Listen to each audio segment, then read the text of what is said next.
गद्दारों का क्या अंजाम होना चाहिए, या हमारे समाज में जो गद्दारी करते हैं और अपनी ही कौम, अपने ही समाज के लोग दलाली करते हैं, उनका क्या अंजाम होना चाहिए। इस सिलसिले में एक कहानी है कि सुल्तान महमूद गजनवी, उसके दरबार में एक शख्स आता है और एक बटेर लेकर के आता है, और उस बटेर का एक पांव नहीं था, वो लंगड़ा बटेर था। लेकर के आया सुल्तान महमूद गजनवी के दरबार में और कहता है कि हुजूर, मैं इसे बेचना चाहता हूं। सुल्तान महमूद गजनवी ने पूछा, इसकी क्या कीमत है? उसने कहा कि इसकी कीमत 10 दीनार है। तो उसने कहा, सारे लोग हैरान थे कि एक मामूली सी बटेर की कीमत 10 दीनार।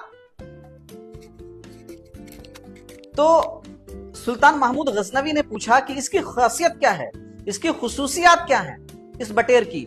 ये तो लंगड़ा है, इसका एक पैर भी नहीं है।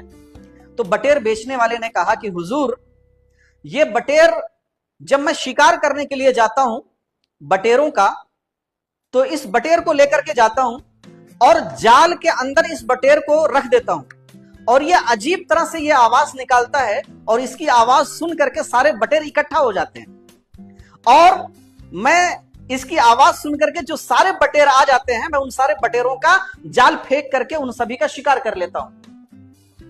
यह बात सुन करके सुल्तान महमूद गजनवी ने उस बटेर को उसकी मुंह मांगी कीमत पर खरीद लेता है, और खरीदने के बाद उस बटेर को वहीं पर ज़बह कर देता है। दरबार में जितने मंत्री संतरी सब थे या दरबारी थे, सारे लोग हैरान थे कि ये क्या किया बादशाह ने, इतना महंगा बटेर खरीदा और उसे ज़बह कर दिया। तो सुल्तान से एक मंत्री ने, एक वजीर ने पूछा कि हुजूर, इतना महंगा बटेर आपने खरीदा और उसको ज़बह क्यों कर दिया?